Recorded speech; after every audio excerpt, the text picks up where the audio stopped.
Mini 7s and Mini Melias is up there among the best one-make racing you will see. It is the 7s who take centre stage first, with, as Scott said, the Mini 7S class out on track at the same time. Daniel Munro then on pole position. Damien Harrington will start on the front row with him. Then it's Ross Billison in the 0 car ahead of Glenn Woodbridge, with Spencer Wanstall and Darren Thomas together on row number 3. Row 4, Ian Penn and Graham Davis, with Nigel Davis on the 5th row, sharing that 5th row with Harry Taylor. Richard Ball and Ian Corson will be the last of the Mini 7s. Then there's a gap, and a bit like we had in the BMW Super Cup race, there's the second class of cars starting behind. This is the 7Ss. James May on pole position, to my knowledge. No, it's not that James May. He is on pole position after all, so I find that fairly unlikely. Michael Winkworth then alongside him. Then Patrick McCarthy and Jack Vanner on row 2, with Lee Poolman and George Welch on the 3rd row. Billy Ferguson and Matthew Howard row 4, with Bertie Woolard and Ben Butler sharing the 5th row. Tony Ayres and John Hobbs row 6. Row 7, Holly King and Mike Rayner, with Tom Johnstone and Daniel Bolster at the back of what is a fairly sizable grid for the Mini 7s. 28 cars set to take the start. Good to see a healthy grid of cars, and of course we'll have the Melias out as well at a later point in the weekend. Cars look absolutely resplendent on the Snetterton starting grid, with the sun glinting off the bodywork, and this is our best chance really to admire the cars before they start moving at a fairly rapid pace. I was watching the back end of their qualifying session from our commentary position. The speed with which these things come blasting across the timing line at the end of the lap is absolutely incredible. And I think in the next couple of minutes, Scott, we're going to see them doing that absolutely door handle to door handle, bumper to bumper. That is, after all, the Mini 7 way. Very much NASCAR stars. I know you are very much a big fan of, being a UK NASCAR fan. So, and I imagine this circuit kind of lends to it. And I imagine you might get similar things looking ahead to our Fun Cup race, given we've got 4 hours of that. That might be just a 4-hour Fun Cup NASCAR race. We might all get here, because if we get them in packs together, the politest way we can put it, they're not the most aerodynamic cars. They are quite small and boxy. But you get them in packs together, as we've seen in several different circuits over the years. And the reason why it's one of the longest running single make championships that's ever existed since back it started about the end of the 50s or so, if I remember correctly. This championship has always produced great racing. Of course, the Mini is a classic car in itself, and it's going to be quite entertaining to see how this race picks up and moves on from the front. So plenty of back and forth, plenty of slipstream, plenty of pack racing. As you say, quite rightfully, to quote you as well, that is the Mini 7 way, how they go from start to finish, both in 7s and in Melias. Regardless of the class, they put on quite a riot of a show, as they always do at any circuit they go to. Yes, indeed so, and the S-Class likely to provide some good racing as well, and the Mini S-Class cars, which are slightly less modified versions, essentially, of the Mini 7s, but therefore a little bit less powerful, a little bit less sort of trick in the way that the suspension works, and they will be a little slower than the 7s, but certainly no less action in that category. Slightly more cars actually these days entered into the 7Ss. They're the cars that run with the 700 numbers basically, so 3-digit numbers, with the 750 car of James May starting from pole position. Daniel Munro, though, he's got Damien Harrington alongside him on that front row of the grid. That's going to be an interesting battle. In qualifying, there was about a 10th and a half between the two of them, but I would take the qualifying times with a bit of a pinch of salt, really, because I don't think that's going to be all that relevant when we get into the race. You could be half a second quicker than someone else in this category, but if they get the slipstream, you're not going to be half a second quicker than them in race trim, so expect close racing. If one driver can make a break at the front of the field, then maybe they can have a slightly easier time of it, but I suspect this is going to become a bit of a chess match, really. When do you want to be in the lead? When do you make that decisive move to get to the lead? And how can you make sure that your plan is the one that is successful, and not the plan that all of the other drivers have within the lead group, which I suspect is going to be a sizable lead group, all jockeying for position. It's almost like the catering way in terms of the last place you want to be. The worst place, ironically, is in the lead, last corner, last lap, because there's no guarantee you're going to stay there. And exactly, you're going to have a similar situation, I think, if it's close to a lead, particularly when between the front runners here as they come up to the grid. Daniel Munro, which give you a quick number check, a big colour check, is Daniel Munro in white with the fluorescent yellow outline around the grille. And number 1, of course, is Damien Harrington in green. Watch for the Ross Billison car, which is now the white and blue pattern car with the blue roof. And then just behind in row 2 is the orange car with the black front end, number 5. That is Glenn Woodbridge in the front row of the grid. And impressive to see we've got James May's 7S car up as high as 5th position on the grid, which is quite impressive to see given pace. And only just under a second off the overall pole time. So these 7S cars, they're getting quicker by the year.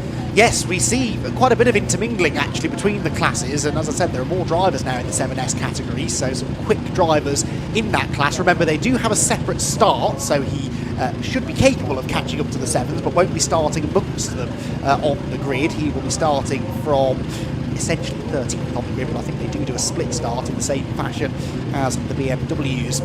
So I think we're almost good to go. Yes, 5-second board is held out by the start line marshal, and the first race of the weekend then for the Goodyear Mini Challenge, supported by Mini Spares, Mini 7s category, gets underway now, and the 7s launch off the line pretty evenly, I'd say, between Daniel Munro and Damien Harrington. Harrington, the green, sort of turquoisey green car on the outside line, has the edge though, and will grab the early advantage into Rich's corner. It's side by side for second, then Ross Billison, that is, coming round the outside, challenging for second position. The picture-in-picture shows us the 7S start. We'll pick up on those in a moment or two. The 7s then arrive down at the Wilson hairpin, and it is going to be Damien Harrington with the early advantage. Meanwhile, in the 7S category, Michael Winkworth got the better start from the 7S front row, beating James May away from the line. He got the outside line through Riches, and he holds the advantage as they charge onto the Bentley straight for the first time.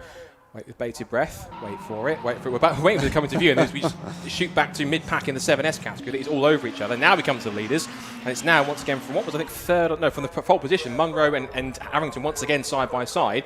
And then the toe is full in effect because round the outside he goes. One car pulling off already. That is 734, I think, off the road. Yes. Which is Billy Ferguson, who started from the 4th row on the 7S category. Through Brundle Nelson they go for the first time. Also falling back from 4th on the grid. He's lost one spot. It appears to be Woodbridge. Possibly behind Spencer. Well, I was about to say behind Spencer Wanstall. He's not, as they three-wheeled their way through the bomb hole. So one car's moved up for the first couple of rows outside it. It's Munro from Harrington, then from Billison. So who's that up to 4th position? Who's, I want to say it's either Thomas or Penn, one of the two that's come through. We'll see the number as it comes up.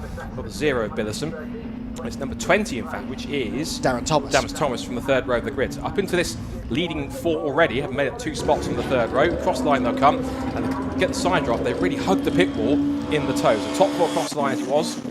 And Munro from Harrington, despite losing the initially from pole, he leads them at the end of lap number 1. He does indeed, by a narrow margin, heading into Rich's corner, then missed the battle for 5th position. Look, Glenn Woodbridge in the number 5, who started 4th, but has rather lost touch with the leading group. He's under attack from Spencer Wanstall, who was all over the curb. There are bits of bodywork in the road and a yellow flag at the Wilson hairpin, so we've got one that didn't continue. I wonder whether that was the Billy Ferguson car that we saw pulling off. No, 772 is another one in trouble. Anyway, 772 is Matthew Howard, who did start alongside Billy Ferguson on the 4th row of the grid. Coincidence? We'll find out later, but certainly slightly suspicious circumstances that both of them were in strife on the opening lap of the race. Yellow flags then at the hairpin. No yellow flags here though, and that means overtaking is permitted, and we're about to get another lead change. I think up the inside line goes the 41 car, and Daniel Munro, the pole sitter, is back out in front. Little tweak of oversteer through Nelson, but he holds it firmly. Now we've got Thomas right at the back of Billison as they come back towards the bomb hole for the second time. In the pit lane has come, I'm trying to look at number 797's come in, and that was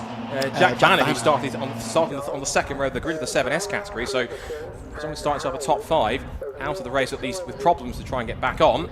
Billison now applying the pressure to the defending champion, so Harrington under threat from Billison as they come up through Murray's corner, but now because he couldn't get the momentum of closing up behind Harrington, he had to back off a little bit. That now backs him into Thomas in the fight for 3rd place. They all now spread out once again down the pit straight, 4 of them together. Look at the encouragement of the pit wall, and still, as it was across the line, even though the position changes all the way around the circuit, no change so far, as again to the outside looks Harrington, gets the toe towards Richie's corner. Munro holds firm, so Harrington didn't have enough grip or confidence to go around the outside. Billison might though. Little sideways, tries to go toe to toe on the outside line. Here comes now Thomas to the inside, might make it 3 abreast. Could be trying to shoot the gap in the middle. Billison now has to submit to Thomas, who goes up the inside for 3rd. He's now in position to try and attack Harrington, who's now attacking Munro. Through go the 7S leaders. What's it been? Barely 4 minutes? And they've been at it like it's the last lap of the race. Brilliant. Yeah, I think Billison was wide there, coming out onto the back straight, and this is actually now starting to invite Glenn Woodbridge back into the party, because he's just set the fastest lap of the race, and he's with them now, so it's a leading group of 5 as they head down the back straight once again. Then this the 3rd time of asking, and are we about to see Damien Harrington go back to the lead? He tries the outside line, but no, not quite close enough to do it on this occasion. Munro then leads the way. Harrington in 2nd position. Is that Billison in 3rd still? No, it's now the number 20 of Darren Thomas.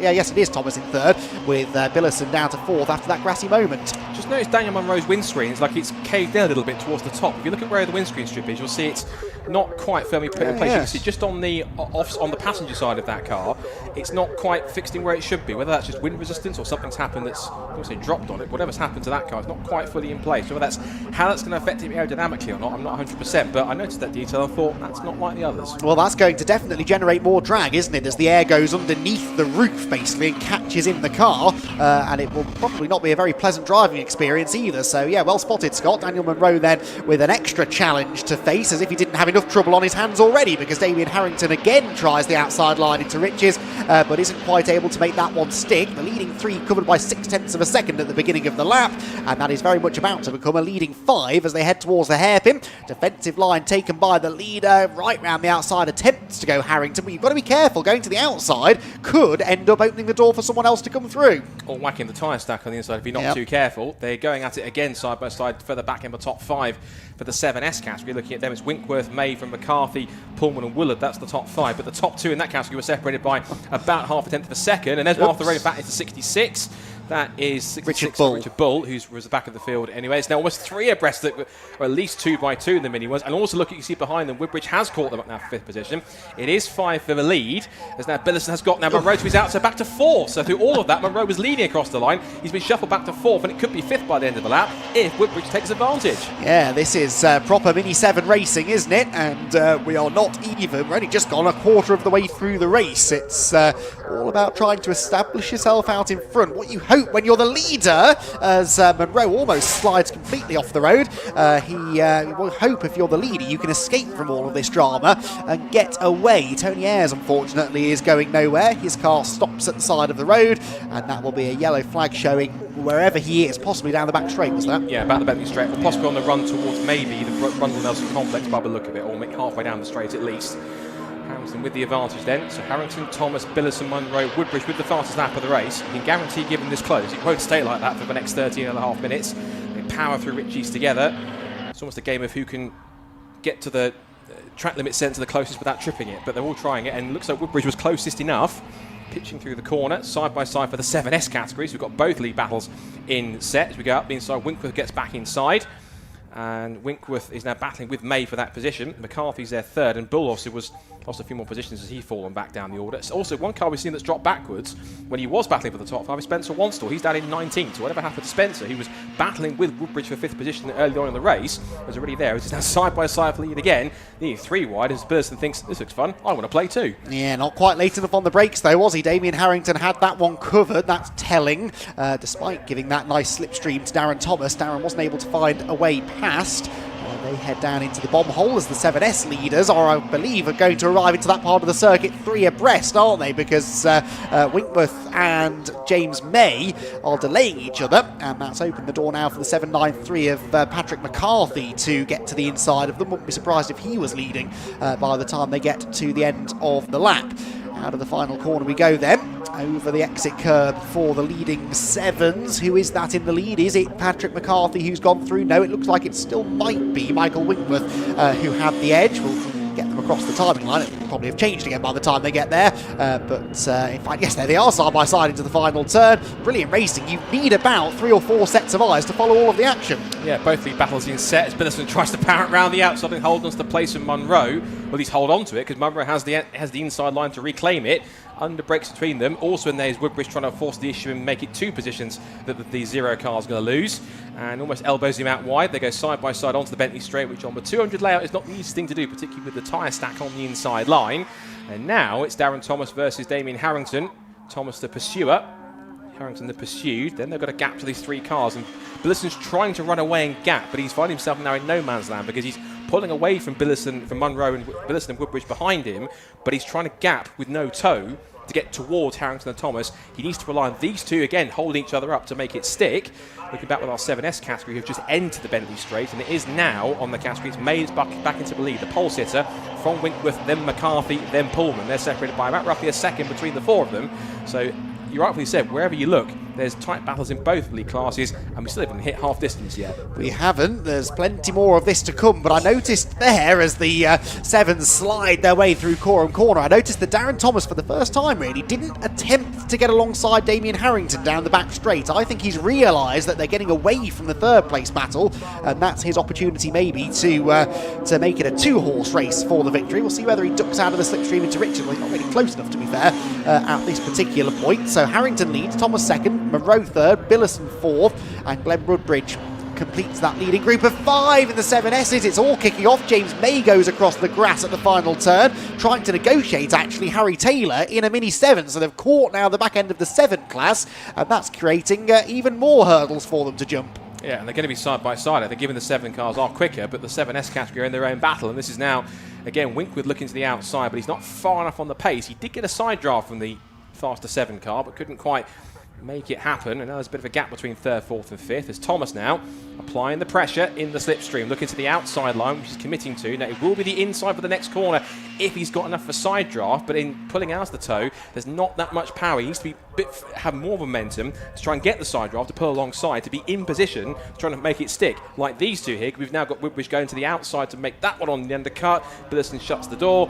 But again, I've said it so many times, the harder these two fight each other, easy it is for the top 3 to pull away. And that is very much in the thoughts of Darren Thomas, because as he pulled out of the slipstream there, he dabbed the brakes going down the back straight, didn't want to get alongside Damien Harrington. He's quite happy to sit in second position and duke it out on the final lap or so, build a margin over the cars behind, and so far that seems to be working. They were, 1.4 seconds clear of Daniel Monroe at the start of the lap, and I'm not convinced Daniel's any closer now. Thomas has fallen back a little bit in the last few corners. He didn't, because he's sat back a little bit, maybe just trying to make sure there was no knock-off on the pads at least, or at least holding his line. One of the two further back now who've really fallen back. Again, fighting amongst each other is not going to help Billison or Woodbridge. It's great action to watch, but they've fallen away from the top 3. Meanwhile, for the lead in the 7S category, another one of the 7 class cars to try and get past. This is the 6th they're trying to get past, which is Graham Davis. And he does get the side draft from him. Woodbridge is trying to pull away and pull along with him, but he's either chosen to sit back. He's getting the toe from Davis, whilst the leader May is trying to get the side draft alongside him, but he's not close enough to really advantage that. And here comes Winkworth to make it 3 wide, surely not into Richie's corner. They went either side of the number 6. It was a nice thought from Winkworth, but didn't quite make that one stick in the position he needed to be. No, and he's lost some momentum now through the first corner as well as a result of that move. He should, though, be able to draft back onto the tail of James May down the back straight. There, the 793 is 3rd in class. That's Patrick McCarthy. And the 736 is 4th. That is Bertie Woolard. But they're really starting to trip over some of the Mini 7s now as they come to overtake them for position. Remember, they're not lapping these cars. This is for genuine outright position. So no obligation on those cars to get out of the way, and that is definitely interfering with the 7S battles as they head down the back straight. 713 Lee Pullman is part of that scrap as well, and that just allows James May and Michael Winkworth to edge back ahead of them again. It does, and the top 2 also taking full advantage of that, even though Davis was giving the toe to 3rd place man McCarthy. These top 2 are starting to call a very temporary truce, a very loose temporary truce, because they are pulling away now with 7.5 minutes to go. Now he's got clean air. McCarthy will try and chase after them, as will Woolard and Pullman in the top 5. New fast snap of the race set by Thomas last time by across the line. It's still half a second between the top 2, but Thomas trying to just wind up that pace a little bit more, and they've got a 1.3 second advantage over Monroe in 3rd. He's now gapped Billison and Woodbridge, who are still scrapping amongst each other too much for their liking, to the tune of almost 3.5 seconds. And then that gap between 5th and 6th, the next 7 class car, which is the 72, which is Ian Penn, is a further 11, nearly 12 seconds back. That's how much pace the top 5 have over the rest of the field. Yeah, that's remarkable, isn't it? They're sort of towing each other along, and Penn not able to live with their pace for the time being. More traffic and bits of bodywork to negotiate here for the 7S leaders. And James May just tripping over slightly there. Nigel Davis in the number 26 car. And that means that Winkworth now is able to carry more momentum through that sequence of corners. He's right within slipstreaming range now, heading down the Bentley Straight. And I suspect will make a move here, or attempt to anyway, as we approach the braking zone at Brundle and Nelson. Tucked right into the wheel tracks. It looks like just one car coming towards us. Now you can see there are 2 of them. And Winkworth does pull to the inside line. Is he going to commit to a move here? We'll find out. Is he late enough on the brakes? Yes, he is. Gets fully alongside James May, but that now becomes the outside line for Nelson, and that's not quite going to work. So James May defended that one successfully for the time being. thought he was looking for a last-minute undercut to switch up on the inside, but didn't quite make that mistake. Again, not enough momentum to be able to dive bomb up the inside if he could. Our 7 leaders have gone just past the line. Still Harrington from Thomas, and the gap is now 0.6 of a second. As they go through new personal best for Harrington. As we continue to watch the 7Ss, just almost four-wheel drifting slightly through Coram. Awkward braking zone of Murray's. Flick left and back onto the pit straight. Over the curb a little bit for both of them, but May's got the advantage so far. And again, Winkworth will try and just creep up onto the back of him slowly but surely as they hug the pit wall on the inside line. Still on the clock, at least right now, 5.5 minutes. As they come back towards Richie's corner again. And in terms of behind, Patrick McCarthy's trying to keep with him. His next car he's going to try and negotiate is another of the 7 cars. It's Nigel Davies, who is in 9th position overall. In fact, there he is. And just the second of those blue cars towards closer in the shot was McCarthy there in 3rd position. Lock up again from James May. As they come back in through Montreal, flick left. I think before, Winkworth had a good run the last time because May wasn't quick enough on the power and was parking his car right on the apex going on to Williams. He had to back off slightly to then try and get that better run onto the back straight if he could. So he's going to try again, but he's not as close as he was before, so he'll try, but it's going to be more of a late dive rather than more calculated move this time, just because he's not that close enough. Yeah, and I'm not sure you want the inside for Brundle, really. That hasn't been working, has it? He is going to try the inside line again, commits fully this time, and as I confidently predicted, going through on the inside at Brundle was the only way that move was ever going to work. And through into the lead he goes. It might not last, though. We have 4.5 minutes of this to go, and I'm sure James May is going to have ideas of finding a way back through. Turns out you can overtake then down there. You just have to be very, very brave on the brakes, which Michael Winkworth was. He was leaving no doubt about that one. He was coming through, whether James May liked it or not. That pass did look a little too easy. It looks almost like May let him have the move so he could start towing and maybe getting the advantage a bit later on. We'll wait and see how that one plays out. I noticed across the line, as we're looking at them now, the 2 leaders, Harrington and Thomas, are only separated by 0.3 of a second because Thomas was about 3.5 tenths quicker on that lap than the defending champion. Across the exit they go, and also coming with them is Daniel Monroe. Now, he's been steadily closing in. His last lap in clear air was 6 tenths quicker than Harrington, 2 tenths quicker than Thomas, and steadily, even without a tow, gently closing into the back of them. In the back you can also see as well Billison and Woodbridge have swapped places, but they're so far back now, some 6-7 seconds back. And again, the harder they fight each other, the easier it was for Monroe to take full advantage of the clear air and to start chasing towards them. And again, these two are probably holding each other up just as much even. So I wouldn't count with 3.5 minutes left to go, I wouldn't count out Monroe just yet. No, I'd say he's almost within that range where he'll start to get a small slipstream even from that distance back, and you feel certain that these two are going to start battling for the lead soon, and that could just be his invitation back into the party. That windscreen situation's been getting worse and worse by the lap, but not distracting him too much, and he's definitely got some pace in that number 41 car. Across the line they go. We are lapping in the sort of 1 minute 31s, 1 minute 32s, so by my calculations 2 more laps to go, and this is now starting to get towards crunch time. Monroe on the previous lap did his personal best lap of the race, 31.9, matched the leader but was 4 tenths or so quicker than Darren Thomas in 2nd place. Another lap like that and he's going to be right there with them. Could be a 3-way battle for the lead. That bodyweight you mentioned still in the middle of the road, Exton Ritchie's, but everyone seems to be keeping clear of it, so there's no yellow flags out there, at least as far as I can see. That wasn't quite the best exit for Thomas, though. He's lost a few more car lengths going on to the Bentley straight, and this might now give an opportunity. Headlights ablaze for Harrington. There's a bit of lap traffic in front of him to try and warn them that he's coming through. But yeah, I noticed there the exit was a little wayward and not as good for Thomas as he wanted it to be, and now it's bringing him further away for Harrington and back towards Monroe as they come onto the pit straight now for the penultimate time. Quick check in with our 7Ss. Still 3 tenths between May and Winkworth, with McCarthy, Pullman and Woolard in the top 5. Pullman back up to 4th now past Woolard over the line. He's now clear by about 4 seconds. Something's happened between, I think, Pullman and Woolard, which has seen him drop backwards and lose time and a position. So they come through the bomb hole for the leaders. It's looking pretty close. They come out towards the back marker through Coram. It looks to me as if Harrington's negotiating this traffic and taking full advantage of that mistake for Thomas as he closes back up again. Much better than Thomas did as they come onto the final lap of the race. Oh, and now Darren's having to negotiate a 7S. He's locked the brakes. He's off the road at Murray's corner. Here comes Daniel Monroe. It's now more the battle for 2nd than for the lead. Monroe, I think, will go past pretty much straightforwardly here down the straight. He had a much better exit, and actually the worst thing Thomas could do really is battle this too hard. There goes the leader. They are battling for 2nd place, and actually Darren Thomas drags his nose back back in front. The long way around beckons then for Daniel Munro as they head into Riches for the final time. That's where the momentum should be, and he's more than brave enough to go right round the outside and move into second position. But I think the chance of either of these drivers winning the race has slipped through their fingers. That couple of moments for Darren Thomas, who gets it all wrong again at the Wilson hairpin, very much let Damien Harrington off the hook. Yeah, they really have. It's constantly locking the front. So maybe something to work on for tomorrow, of course, to try and fix that car. But that's constantly locking on the front end, both into Murray's that saw him run wide and into the Montreal hairpin. So maybe the brakes are overheating just a tiny bit. They're not working, but since he's pushed them a little too hard, he'll charge on the run down towards the final couple of corners on this final lap of the race. Side by side for second, and Thomas does get himself in front before the break. He's a bit and sweeps back around the outside. That was impressive. Beautiful stuff from Munro.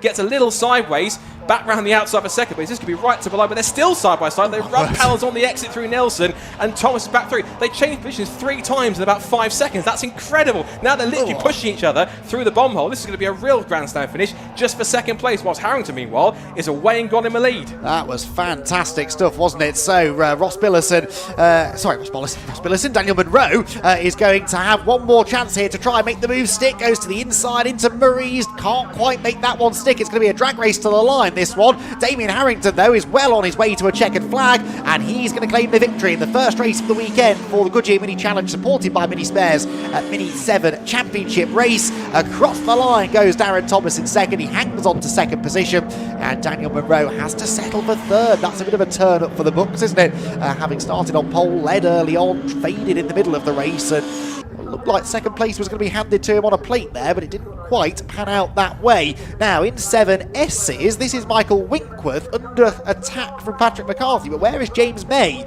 James May, as far as I knew, was only 3/10 ahead of these two at the start of the lap. Has he pulled away, or has he gone missing? Let's see. Checkered flags waving for... That was James May across the line. So what on earth's gone on there? James May then wins by an absolute country mile in Mini 7 racing terms in the 7S category, from Michael Winkworth second and Patrick McCarthy, who comes home in third position. Not entirely sure what happened there. Maybe Scott Woodward can find out as he makes his way now over to the Parc Fermé area. And it's definitely a question to ask of James May, why he was able to pull out such a lead. He was 4 seconds quicker than Michael Winkworth on that final lap alone. So some sort of drama for Winkworth for sure. Damien Harrington then wins the Mini 7 class, with Darren Thomas second and Daniel Munro coming home in third. Ross Billison, Glenn Woodbridge and Ian Penn were next, ahead of the Mini 7S class winner James May, with Michael Winkworth in 8th position, second in class, and third position in that class was Patrick McCarthy. Then it was Nigel Davis ahead of Lee Pullman and Bertie Woolard, those two battling halfway through the race, but Bertie really faded towards the end. Harry Taylor was 13th ahead of Daniel Balster in 14th, and it was Ben Butler and George Welch with Richard Bull and Graham Davis next. Mike Rayner there gets himself ahead of John Hobbs right on the line. That's why that result was changing as the graphic appeared. A lap down were Holly King, Tom Johnston, Ian Corson, Spencer Wanstall was a non-finisher, as was Tony Ayres, and Jack Vanner unfortunately failing to finish, with a couple of others as well. The 734 Billy Ferguson out on the opening lap as two.